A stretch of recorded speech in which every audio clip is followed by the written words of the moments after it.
my song. Let's sing it. It's gonna be fucking awesome. Come on, it's gonna be fucking awesome. You know the words. It's gonna be fucking awesome. That's it, sing. It's gonna be fucking awesome. Yeah!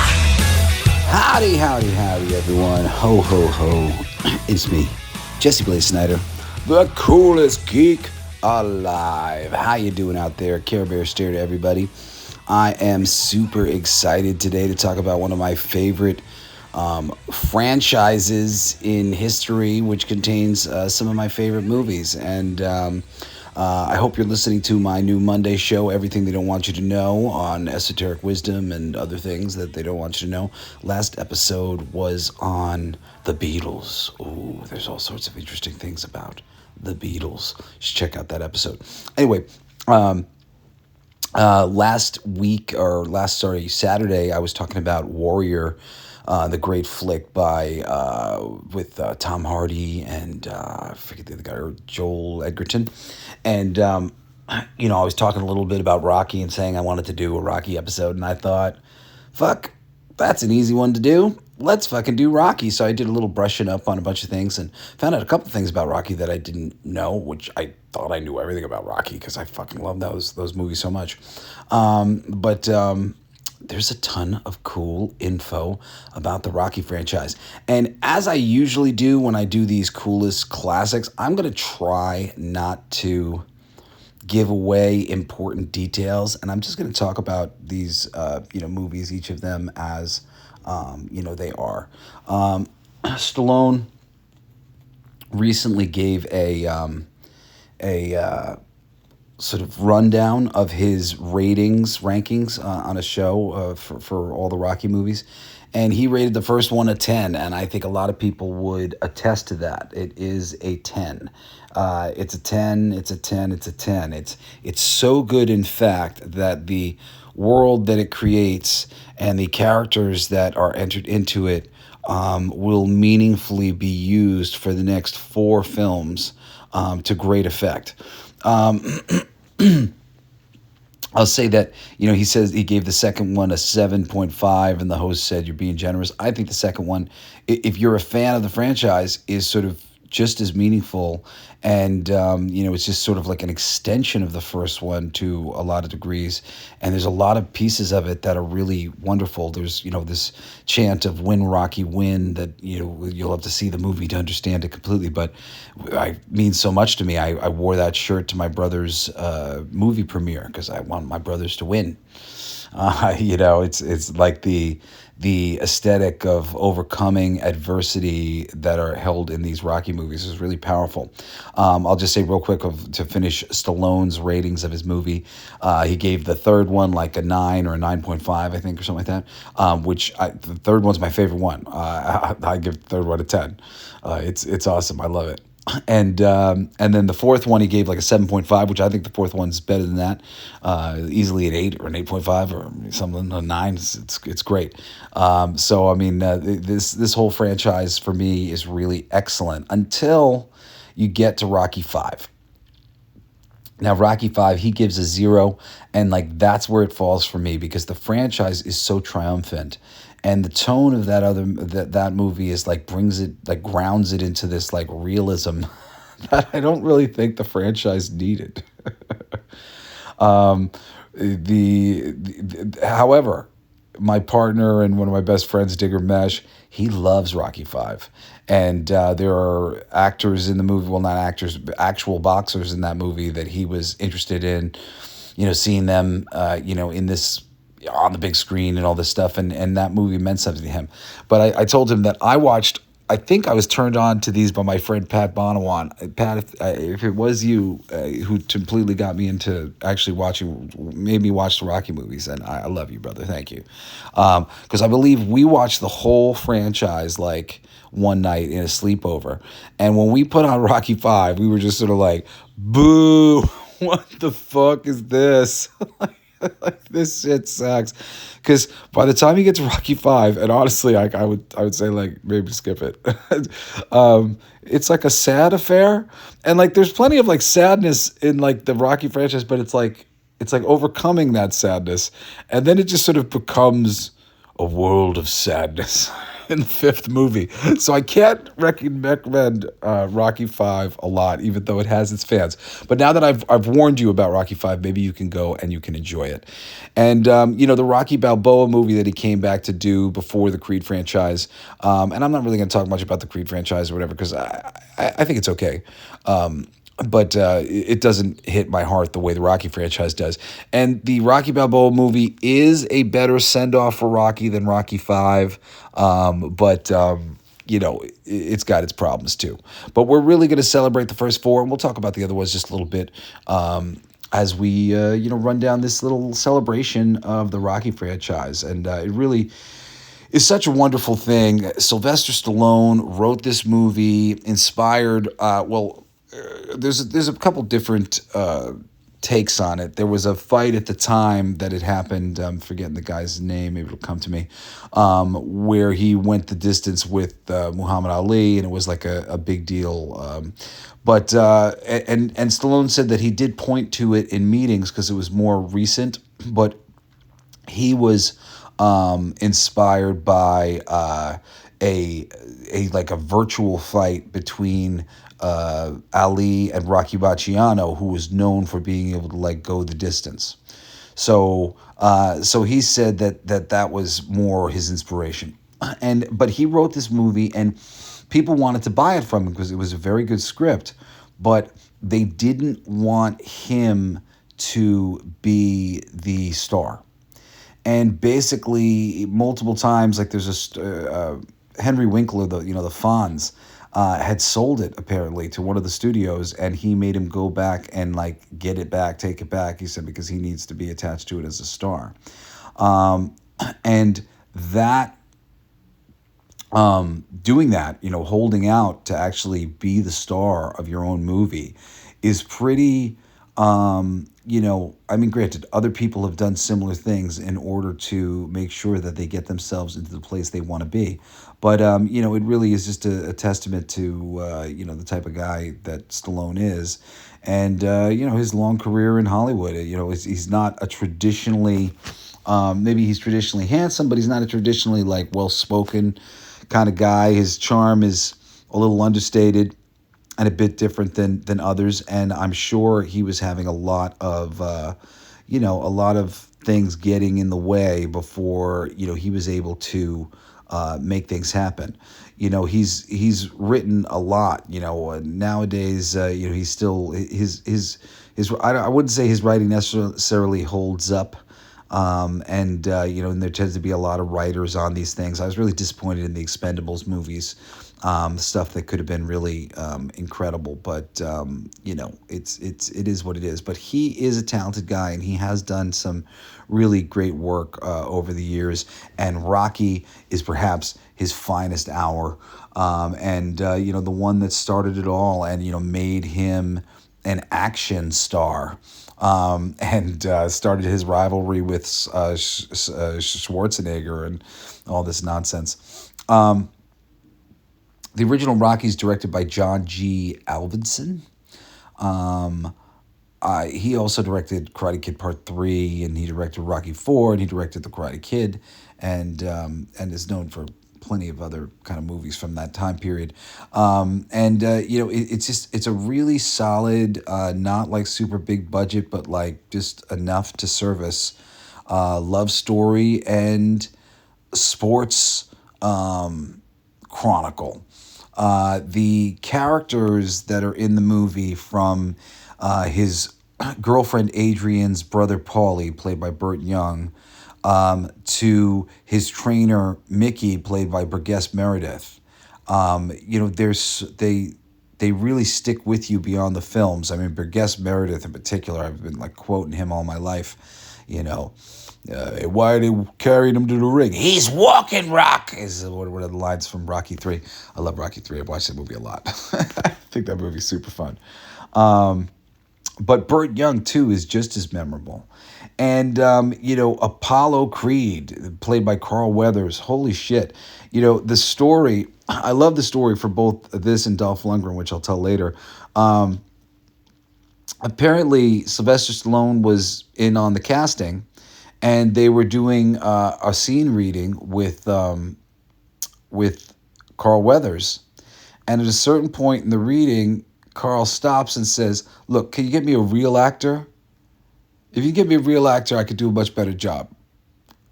And the real actor, he was referring to Stallone not being a good actor. And this is literally, he didn't know the guy that he was reading with was literally the lead actor in the movie. And he like was like, "This guy, I'm better than this guy." and, and Stallone went, "That's my guy." I think that's a really like sort of bold choice to make. This arrogant motherfucker who thinks nothing of me. That's great. That's who I need. I need somebody who's arrogant and thinks nothing of me. So that's just a super cool story there, or whatever. I want to see if there's anybody else worth talking about in the first movie, who's particularly important or anything. Yeah, not really. All right. So, anyway, this first movie establishes this crew. Oh, you also have Apollo's trainer, played by, I think it's Tony Burton. Yeah, and Tony Burton's character factors in over time as well, and he's well made, and it's his trainer, so it's his Mickey. And as bold decisions are being made by Apollo Creed, because he's gonna, the basic premise of the movie, if you're not like super familiar with Rocky, is that this guy who's kind of loosely based on Muhammad Ali, is his fight gets canceled and he needs a fight, keep an energy going, and he wants to just promote a fight that that would be like cool for the people. Let's give a nobody a shot. And he basically picks Rocky because his nickname is the Italian Stallion, and he likes that, the Italian Stallion versus Apollo Creed. I forget what Apollo Creed's like nickname is or whatever, but he likes that he's gonna have this fight between cultures or whatever. And they promote this fight that Rocky's not supposed to win, and Rocky does not exactly win, but let's just say, without giving away any of the details, the ending of Rocky is one of the most satisfying conclusions of any movie in history. I believe it won the Oscar that year, and did he even win an Oscar for the writing? I think maybe he did. Let me see. I'm using IMDb. Yeah, won 3 Oscars. Oscar, Irwin Winkler, Best Picture. Oh, I guess that's Irwin Winkler. Maybe was part of producer in it. That's really cool. I didn't realize that he was a producer on the movie. Oh, that's awesome. Best film editing, best director, winner. Nominee, best actor in a leading role, Sylvester Stallone. Nominee, best actress in a leading role, Talia Shore. Nominee, best actor in a supporting role, Burgess Meredith and Burt Young were both nominated. Wow, I didn't even know all of them were nominated. Best writing screenplay, written directly for the screen, Sylvester Stallone. He was a nominee. He didn't win. Best sound and best music original song, nominee. Yeah, that's amazing. Very cool. So this movie is it's a fucking masterpiece. It really is. Rocky is a masterpiece. And if you watch it, and I mean, granted, I'm building it up, but it really is a masterpiece. It's great. It's understated in lots of ways, and just triumphant, and it's really well put together. I love everything about it. I really love everything about how they made their sequels, which all sort of feel similar to each other in how they open and how they close, and just the vibe of them. It's really, they're great. They're all chapters in this saga, especially at least the first 4.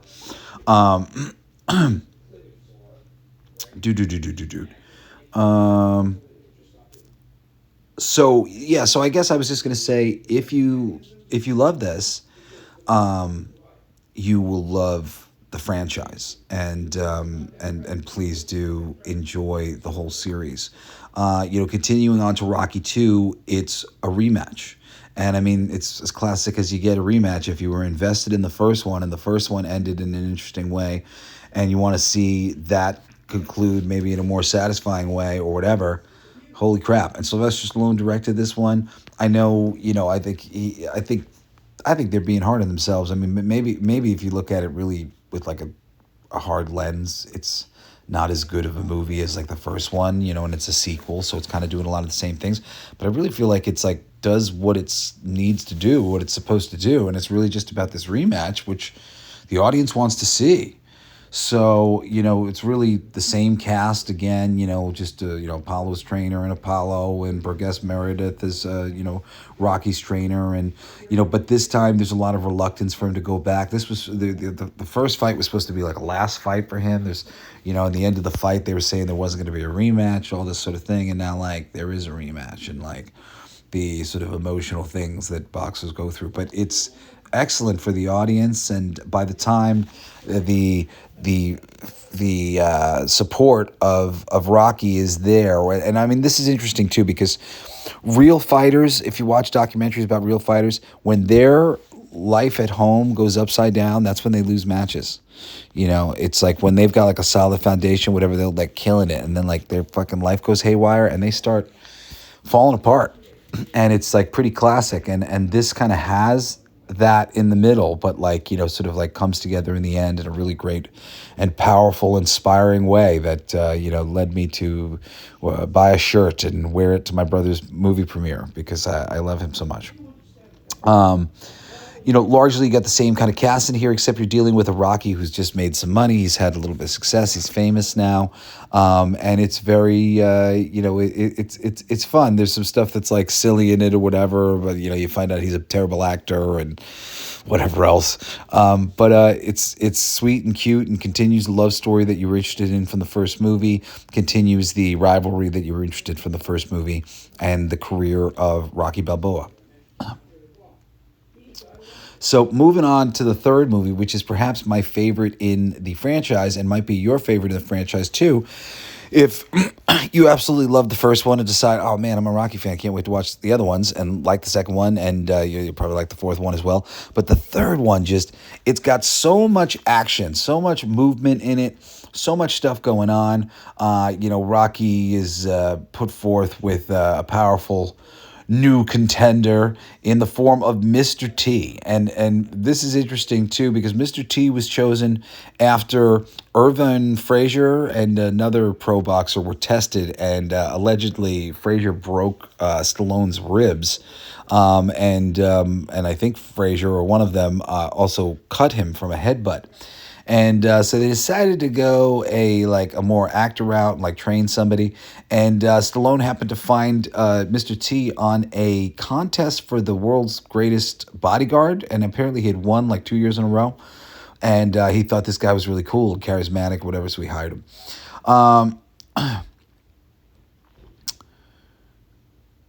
Oh, yeah. So basically, this movie has a really interesting transition, and I don't want to like get too much to it, but things happen with Rocky's trainer, and Rocky has to basically get Apollo to train him so that he can take on Clubber Lang at the end of the movie. Because earlier in the movie, and this is a little spoiler, but basically he loses because he's not exactly prepared. And some other things going on in his life.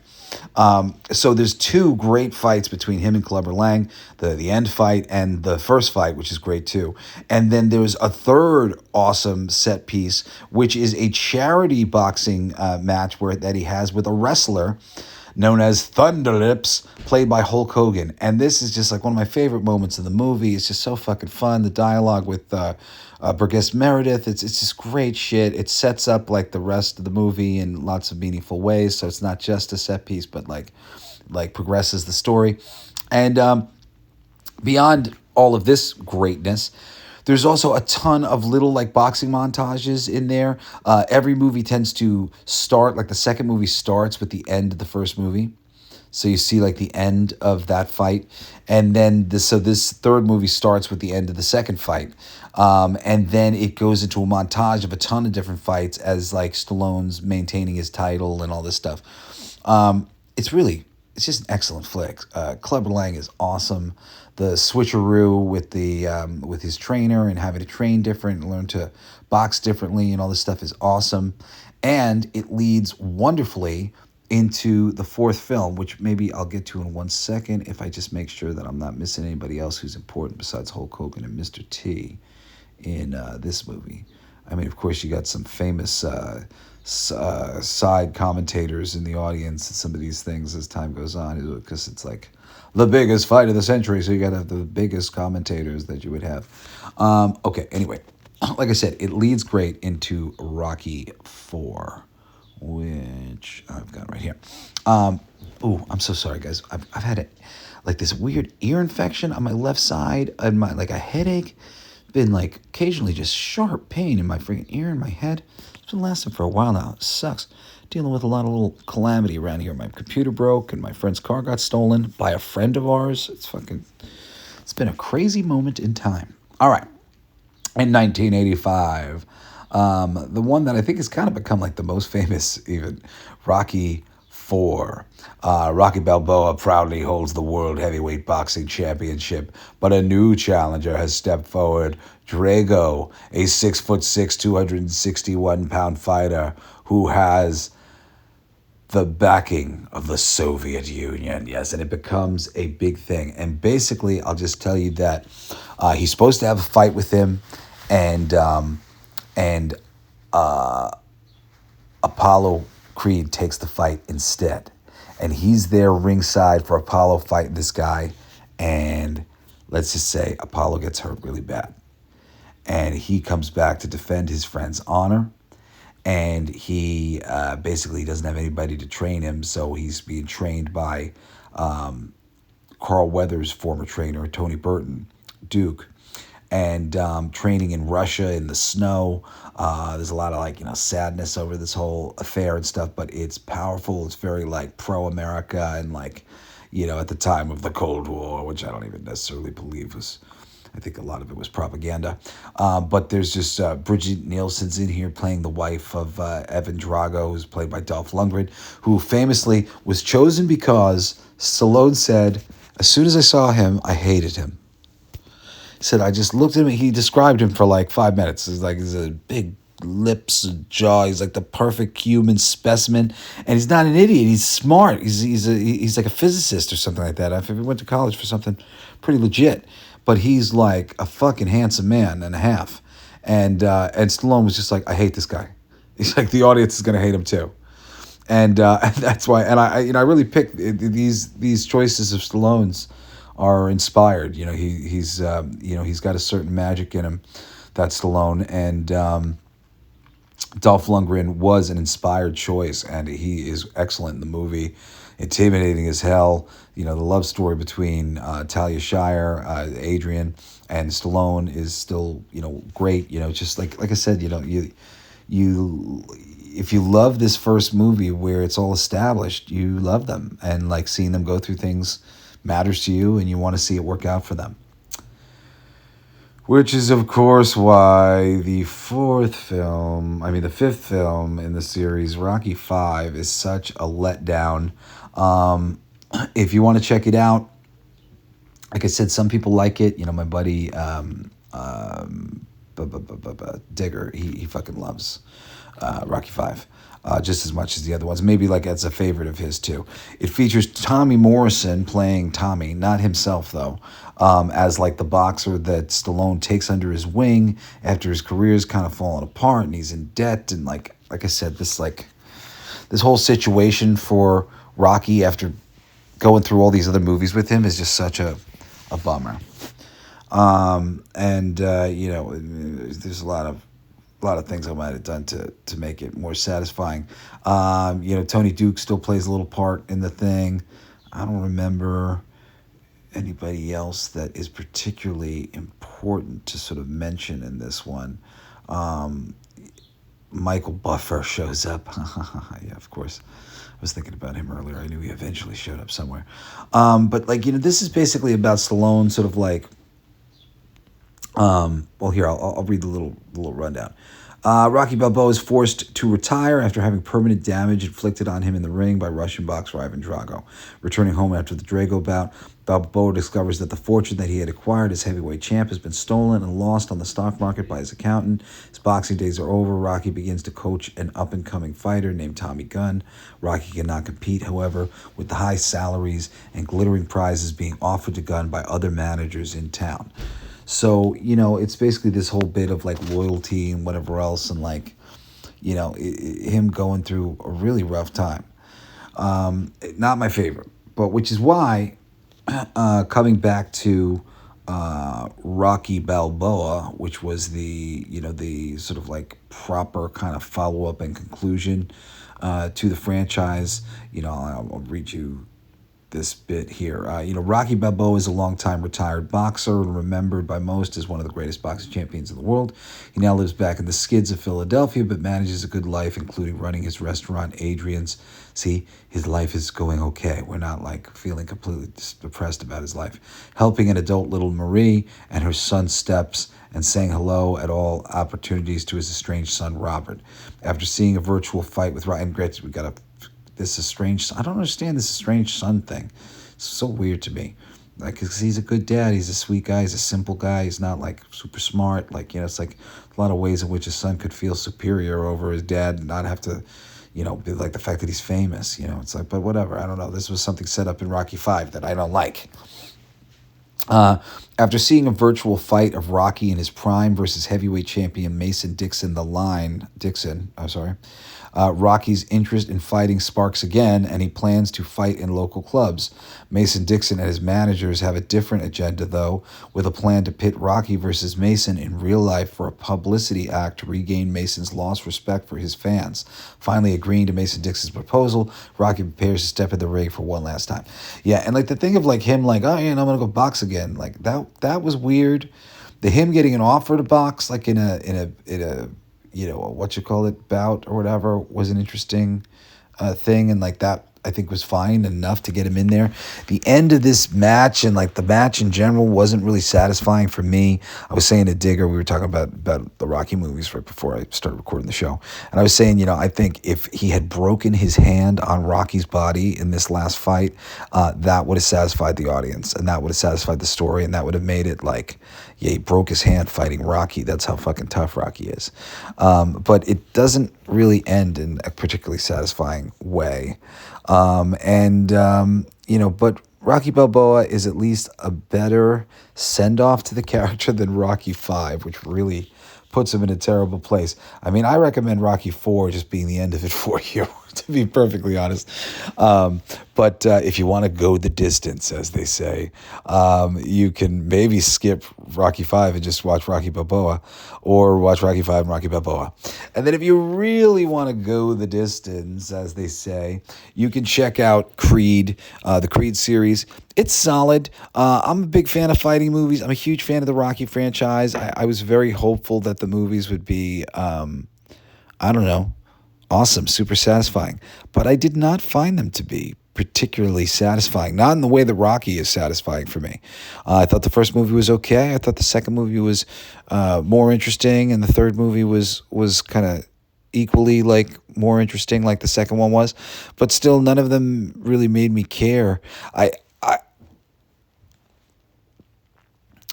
The way dude has played Apollo Creed, he's played some other parts before, and it doesn't have a lot of warmth to it. And I just don't necessarily care about him succeeding, I guess, like overall, the way I did for Rocky, the way I felt for Rocky.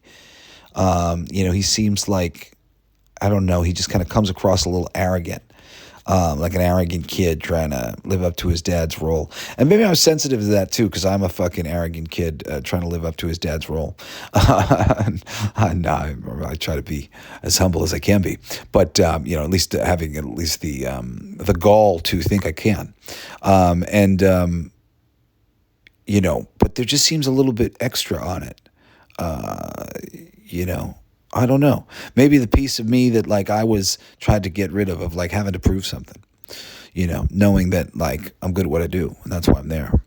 And maybe there's the little bit of I got to prove something that he's putting into the role a little bit too much. That's makes me resistant to see him succeed or whatever. Like, it's not as satisfying when he's the winner. It was so satisfying when Rocky's the winner. Trust me, go watch Rocky movies. It is a satisfying affair when Rocky Balboa is the winner of the movies. Not quite so for me when it comes to the, the Creed franchise. Overall, these first four movies in particular, and I mean really by far, they are some of the most rousing and, hair-raising, heart rate rising, just great sports films, sports entertainment that you can watch. Stallone is perfectly cast in a movie that he wrote for himself as a star vehicle. It's really an inspired idea. It's well played by everybody, and everybody is not typical. It's a unique little world of Rocky and his girlfriend and his little mousy girlfriend and her overbearing brother and his over-the-top trainer and his rivalries with his, fucking Apollo Creed, Clubber Lang, Thunderlips, Ivan Drago. I mean, these guys are iconic for a reason. They really are. They mean something.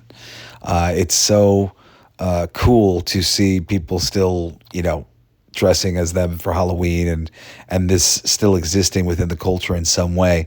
If you're younger and you haven't had a chance to watch the Rocky franchise, my sister said she never watched the Rocky movies, and I said, oh, can I watch them with you? I'm sure that there is somebody in your life who would probably love to watch them with you. Who would be like, yeah, you want to come over and watch the Rocky movies with me? Fuck yeah. Your cousin or your brother or somebody who already loves them and would be like, what, you've never seen Rocky? You're watching it for the first time? Let's do it. And do it up and get some popcorn and fucking sit down and enjoy a cinematic classic. And if it really fires you up, dive into the rest of them. If you're like, it's all right, it's not really my thing or whatever, then cool, bail out, because I don't think necessarily you'll find the other ones more satisfying. The second one's a little bit of a rehash, but it is satisfying if you want to see, sort of a real resolution to what happened in the first movie. And the third one is kind of fun, a little cartoonish in certain ways, but it really is rooted in real pathos and good stuff. And so is the fourth one. They're all great. They really are solid flicks. But the first one is the one that makes all of them work, no matter if maybe some of the dialogues here is cheesy or that's cheesy or this is cheesy or this is a cheesy moment or something. The overall of the movies, they have heart, and the heart beats because of Rocky 1. So enjoy it. Pull out some fucking, popcorn and whatever your favorite candies are. Treat it like a real movie. Put it on the big screen. Turn off all the lights. Watch it with somebody who you love. Laugh and feel the energy together, because you'll feel everybody's standing on our, we're so excited. And hopefully I'm not building it up too much for people. I don't really think you can. I really think they're that good. They're really a great film franchise, and they hold up to this day. So watch them all, enjoy them. Write me at jesseblaze@jessesnider.com and say, Jesse, you were absolutely right. The Rocky franchise was the shit, and I hated Rocky 5. Or you can say, or Digger was right. I loved it. I don't care. It's okay. It can go either way. Doesn't really matter for me. I am working on bringing All Your Favorite Bands Suck back, but still working on how I'm going to do that, because Spotify shut us down.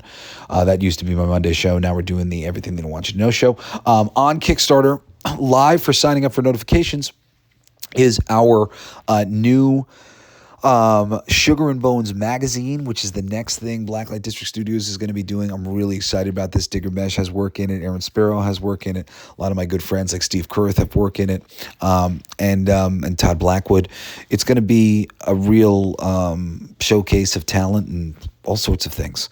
I'm excited about the magazine. It's Sugar and Bones magazine. If you go to Kickstarter, you can look it up, sign up for notifications, or you can you can go to www.bldsts.com, and you can sign up for notifications there, and we'll notify you as soon as the campaign goes live, which is going to be like 2 months from now. But this is like the pre-campaign, so sign up for it. As you hear my voice saying, sign up for this. It's going to be dope. You want to be on the inside of cool shit. It's cool shit. Come be on the inside. Anyway, I love you guys. Hope you'll join me on Saturday for another awesome Coolest pick. Maybe a short form something or other. I think maybe I might do the fighter just to complete this sort of fighting thing that I'm doing. Yeah, I think so. That's a good idea. Anyway, and I hope you join me again next Wednesday for another fucking awesome episode of the Coolest Geek Alive. Love you guys. Peace out. You've been listening to Coolest Geek Alive with me, your host, Jesse Blaze Snider. Don't forget to rate, comment, and subscribe for more excellent geek culture content. Thanks for listening. It's my favorite part.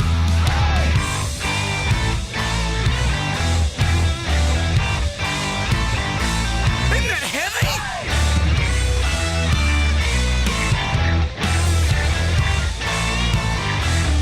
I played that. It's gonna be fucking awesome. Coolest alive.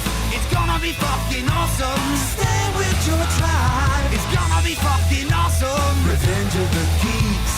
It's gonna be fucking awesome. Week after weeks. It's gonna be fucking awesome. Laughing with you. It's gonna be fucking awesome. And crying sometimes too. It's gonna be fucking awesome. Spelling it out. It's gonna be fucking awesome. Making you shout.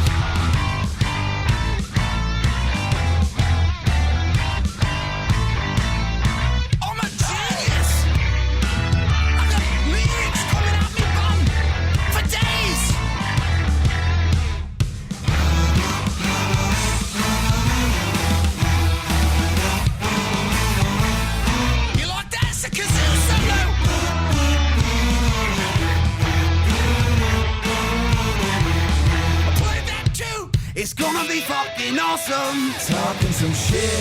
It's gonna be fucking awesome. Living the shit. My voice gonna be fucking awesome. Food in our mouth.